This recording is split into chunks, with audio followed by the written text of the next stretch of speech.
मागील आठवड्यापासून महाराष्ट्राचे मिनी काश्मीर म्हणून ओळख असणारं महाबळेश्वर पर्यटकांनी बहरलं आहे। वेण्णा लेकवर नौका विहारासाठी रांगा पाहावयास मिळत आहेत।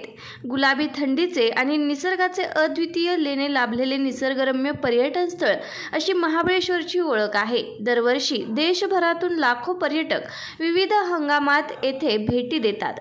नाताळ हंगाम सुरू झाल्याने पर्यटकांच्या स्वागतासाठी हॉटेलसह दुकानदार सज्ज झाले आहेत। देश विदेशातील पर्यटकांची रेलचेल या निसर्गरम्य पर्यटनस्थळी वाढले आहे। पर्यटक हिरवाईने नटलेले निसर्ग सौंदर्य पाहण्यात अनुभवण्यात मशगूल झाले असून गुलाबी थंडीचा आनंद लुटताना दिसत आहेत।